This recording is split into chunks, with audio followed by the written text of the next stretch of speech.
We could talk for hours about Mormons. I can tell you all the crazy stuff. If you've ever heard anything about their secret handshakes in their underwear, I would love to dive deep into, because their underwear is weird too. Yeah, well, man, if you want to talk to me about it, let's talk about it. But the point is not what they believe necessarily. I just wanted you to have an overview. The point is this: I became fascinated with the Book of Mormon, so much so that I ordered a copy of the Book of Mormon myself, along with having my Bible and everything, which I'll show you, because a lot of people think that these little cute red tabs are like my favorite verses or stuff like that, things that make me feel good. They're not. They're all there to disprove Mormons, okay? Like, I read this book. I'll get into it, okay? Because I ordered the Book of Mormon. You know, how many of you like shop on Amazon like crazy? Okay, yeah. You know how at the end they give you like an online receipt that says the order completed, right? Okay, I went to order a Book of Mormon, and instead of like having them charge me or giving me an end where it said order confirmed, it said 2 missionaries will deliver this book to your house in 2 business days. Yeah, so I like cracked down. I was pumped. I'm like, they're going to be in my house. What I do, I had to pack my brain full of all the stuff that I needed to know that just says, hey, you're wrong. You did.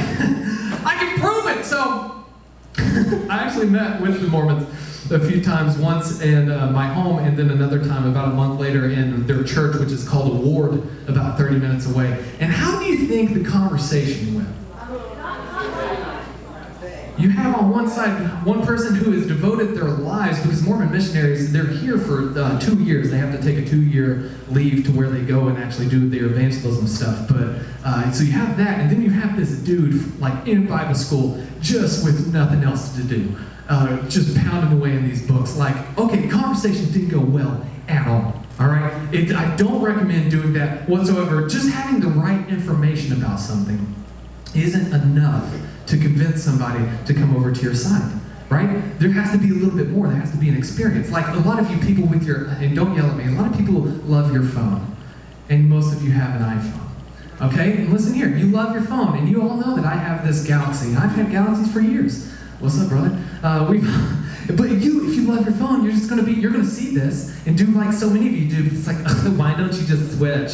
Why don't you just come over to? You have green text. Ew! We have blue text over here, man. You gotta get on our level. Or maybe you have a favorite musician that not a lot of people like. Maybe it's like somebody who's kind of obscure and they've come out with a lot of albums, but you're like, don't listen to that one. You gotta go back all the way to the back. You gotta listen to that album. That's a favorite. That song, track number 3 on that album. Don't listen to their new stuff. It's garbage. Maybe you have a favorite YouTuber who you're just like, you are sold on the Dolan twins, or you're sold on James Charles or Jeffree Star, or you're like me and you are a Spice Lord and you watch every single Hot Ones interview because they're just eating wings, man, like progressively hotter wings. So maybe you're like, you want to tell people about, like, you gotta go watch this show, man. It's crazy. They're interviewing celebrities sometimes. They snort milk. It's nuts. But just because you love those things, or you like that band, or you have all the correct technical specs on your phone, isn't enough to win somebody over to your side. You gotta give them a little bit of experience, right? Have you ever tried to tell somebody about your favorite show and they don't care? They don't want to watch it at all? Yeah, I love The Office. I'm always like, oh man, I love The Office. I'm watching it. And then people are just like, I tried it and I stopped watching it. And I'm like, listen, you have to get past season 1. You have to start on season 2. The first one's garbage, and once you make it through the entire thing, you can go back and watch season 1 and appreciate it for what it is. But a lot of people don't listen to me, so if they ever come over to my house, guess what's on the TV? They have to experience, and they gotta sit down while I show it to them. That's what you do with your favorite show. There has to be that experience. I have converted actually a few people from iPhones to Galaxies, one being my wife, and for years, I used to tell Jolie, like, oh, my phone does this, it has all this cool stuff, and she doesn't care. You know what made her switch? Is the day that she walked into Best Buy and she got to pick up and hold both of them. And she decided, ooh, iPhone's garbage. Her words, not mine.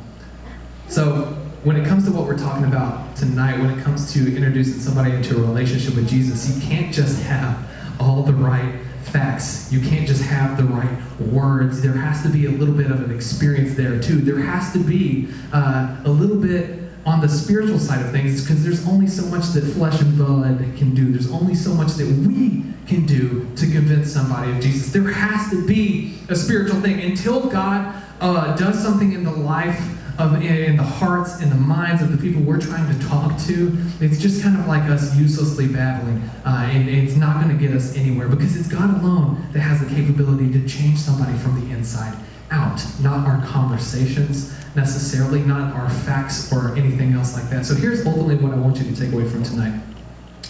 And I want you to write this down if you're taking notes. So before you preach to someone, make sure you've already prayed for them.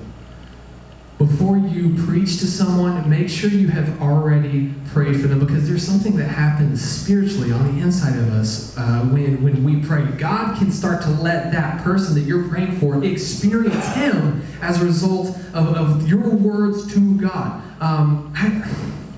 As you can tell probably with my Mormon story, I love winning arguments. It's one of my favorite things to do, especially in marriage where you're just like, I won. So, like, I'm going to take the next day off so I can just celebrate, right? But how many of you have ever tried to get in an argument with somebody and you know you're right and they're wrong, and they're just like, I'm just going to look it up, and they do, and then you know that you're right, and they're just like tapping away with their thumbs, and then eventually they're just like, you know what, I just can't find it. It's not on the internet. And then they put it away, right? Have you ever done that? Anybody? Have you ever been on the other side of that, though? To where you've been losing the argument, you're whipping out your phone, you're like, listen here, sister, and then you're going through all the info and you can't find it, right? What happens after that, though, is you start to feel like upset or mad, or you just want to completely shut off from that conversation at that point, because nobody likes being proved wrong, right? So look, we're not trying to argue people into heaven.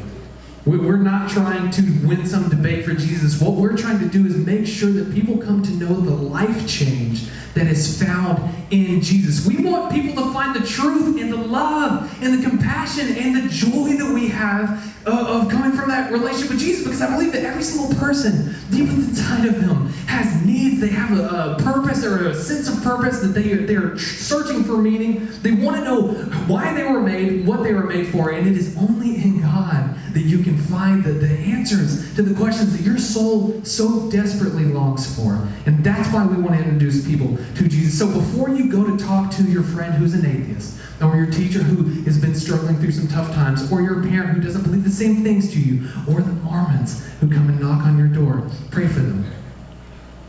Before anything else, you have to pray for them. There are some things that only God can do that need to happen, and it starts with you opening your mouth and talking to them about it.